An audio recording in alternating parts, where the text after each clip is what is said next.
அஸ்ஸலாமு அலைக்கும் ரஹ்மத்துல்லாஹி வபரகாத்துஹு. அவுது பில்லாஹி மினஷ் ஷைத்தானிர் ரஜீம். பிஸ்மில்லாஹிர் ரஹ்மானிர் ரஹீம். மௌலூது ஓதலாமா? மௌலூத் எனும் அரபி சொல்லுக்கு அகராதி பொருள் பிறந்த நேரம் அல்லது பிறந்த இடமாகும்.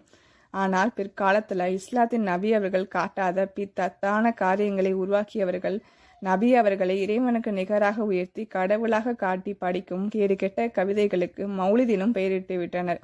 மார்க்கத்தில் ஒருவன் இணை வைக்காத தவறில்லாத கவிதைகளை படித்தால் தவறில்லை என்ற அளவிற்குத்தான் மார்க்கம் கவிதைகளை மதிக்கின்றது.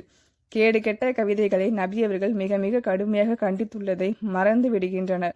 சஹாபாக்கள் போர்க்காலங்களிலும் யதார்த்தமான நிலையில் இருக்கும் போதும் மட்டும்தான் சில கவிதைகளை கூறியுள்ளார்கள். இவர்கள் போன்று வழிபாடாக செய்யவில்லை. ஆனால் இவர்களோ அதற்கென்று நாள் நேரங்களை குறித்து கூட்டமாக சேர்ந்து தோரணங்கள் கட்டி வழிபாடாக செய்கின்றனர். சஹாபாக்கள் கூறும்போது நபி அவர்கள் அதில் உள்ள தவறுகளை திருத்தி உள்ளார்கள்.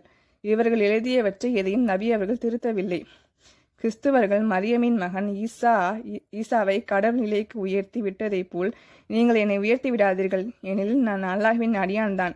என்னை புகழ்வதாய் இருந்தால் அல்லாஹ்வின் அடியார் என்றும் அல்லாஹ்வின் தூதன் என்றும் கூறுங்கள் என்று நபி ஸல்லல்லாஹு அலைஹி வஸல்லம் அவர்கள் கூறினார்கள். ஆனால் இவ்வளவு எச்சரித்த பிறகும் இன்றைய மவுது கிதாபுகளில் நபி அவர்கள் கடவுளாகும் கவிதைகள் ஏராளமாக நிறைந்து காணப்படுகின்றன. செய்திகளில் மிக உண்மையானது அல்லாஹுடைய வேதமாகும். நடைமுறையில் மிகவும் சிறந்தது முகமது நபி ஸல்லல்லாஹு அலைஹி வஸல்லம் அவர்களுடைய நடைமுறையாகும். காரியங்களில் தீயது மார்க்கம் என்ற பெயரில் புதிதாக உருவானதாகும். புதிதாக உருவாக்கக்கூடியவைகள் அனைத்தும் அத்துகளாகும். ஒவ்வொரு அத்துகளும் வழிகேடாகும். ஒவ்வொரு வழிகேடும் நரகத்தில் கொண்டு சேர்க்கும் என்று அல்லாஹ்வின் தூதர் அவர்கள் கூறினார்கள்.